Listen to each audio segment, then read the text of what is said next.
Սամվել Կարապետյանի 5 քայլերը դեպի ուժեղ Հայաստան, քայլ 4. Բերքի երաշխավորված մթերում, գյուղերում։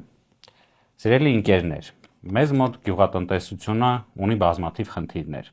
Գյուղացին առաջին հերթին մտածում է բերք ցանելիս, թե որտեղից է հայթայթելու միջոցներ, որպեսզի գնի պարտանյութեր, վառելիք եւ այլն եւ այլն։ Հետո մտածում է, թե ինչ պետքա ցանի, ինչ աճացնի, պաշտպանի ու ի վերջո, երբ որ գալիս է սեզոնը, թե ոնց իրացնի եւ ինչ գներով։ Մենք առաջարկում ենք գյուղացիներից որոշ հոգսեր հանել։ Ինչ է առաջարկում այս տնտեսական ծրագիրը։ Առաջարկում է ստեղծել մթերման կայաններ, որոնց իմաստը կայանալու է նրանում, որ ցանքի ժամանակ գյուղացիներին տրամադրվելու է վառելիք, պարտանյութ, հետագայում բերքով վճարելու դիմաց։ Այնուհետև կնքվելու է պայմանագիր, համաձայն որի յուրաքանչյուր գյուղացի, որ զբաղվում է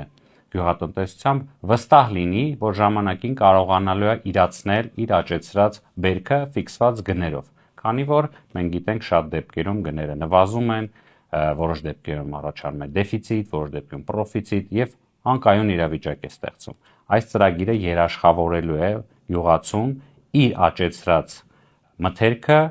իրացնելու հարցում։ Այդ մթերման կայանները հավաքագրելու են, սորտավորելու են, փաթեթավորելու են, միգուցե նաև զբաղվելու են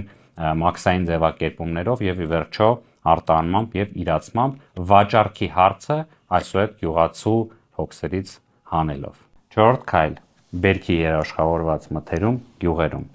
Վարչապետ Սամվել Կարապետյանը լուծելու է այս հարցը։ Ուժեղ Հայաստան, ազատ ու հզոր, խաղաղ ու կայուն է, ու ապագան